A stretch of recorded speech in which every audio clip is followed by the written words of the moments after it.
10 বছর চলে যায়, বিচার সাধারণ মানুষ দেখতে চায় না।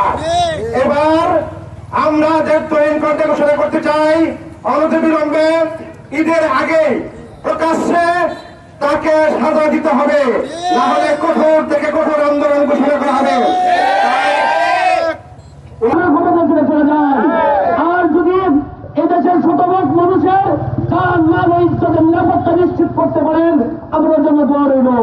বাত, ব্যথা, প্যারালাইসিস কিংবা আর্থ্রাইটিস, আধুনিক প্রযুক্তি অভিজ্ঞ বিশেষজ্ঞদের সমন্বিত চিকিৎসার নির্ভরযোগ্য নাম টিপিআরসি। সমাজে আমাদেরকে বিচার চাওয়ার জন্য রাস্তায় নামতে হয়। আমরা এই রাষ্ট্রের বিচার ব্যবস্থার প্রতি ধিক্কার জানাচ্ছি।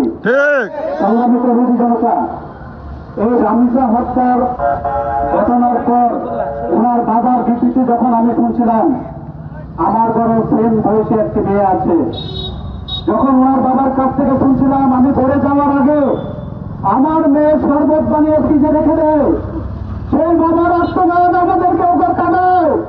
আজকে সমাজের চোখ দিয়ে পানি আসে না, রাষ্ট্রের কোন কোণে পৌঁছায় না।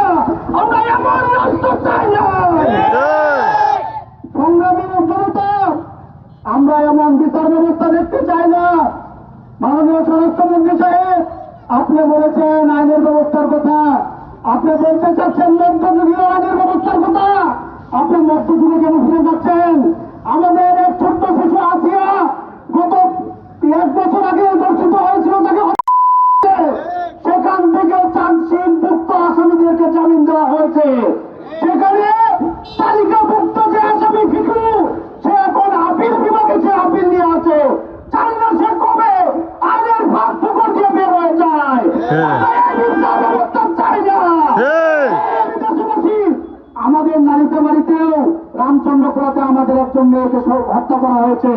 হত্যা করে বাথরুমের ভিতরে রাখা হয়েছে, সেই দর্শককে গ্রেফতার করা হয়েছে। আমরা তার প্রকাশ্য শাস্তি চাই। দর্শকদের আসিয়া রামিসা আমার কোন বোন কন্যা সন্তানদেরকে আর আমরা দর্শন হতে দিব না। আমরা কোরআনের আইন চাই। আমরা চাই সে যখন দর্শনকারীরা দর্শন করবে, তাদেরকে বাধ্যুল দরকার হবে, দুনিয়া তাদেরকে পাথর মেরে হত্যা করতে হবে। যেগুলো বিভাগীয় পর্যায়ে, জেলা পর্যায়ে যে সকল দর্শনকারীরা থাকবে, তাদেরকে সেখানে নিয়ে প্রকাশ্যে টানিয়ে হত্যা করতে হবে। মাননীয় স্বাস্থ্যমন্ত্রী সর্বশেষ একটা কথা বলতে চাই, আপনি যদি আধুনিক যুগের কথা বলেন, আধুনিক যুগে আধুনিক অস্ত্রের অভাব নাই। আপনার এক ফায়ার করলে তার বন্ধের, তার শরীরের কোন অংশ খুঁজে পাওয়া যাবে না। তাকে আধুনিক ভাবে যেভাবে অস্ট্রেলিয়া আছে, প্রয়োজনে আধুনিক ভাবে তাকে শাস্ত্রীয়তার সঙ্গে শাস্ত্রীয়তাকে শেষ করুন।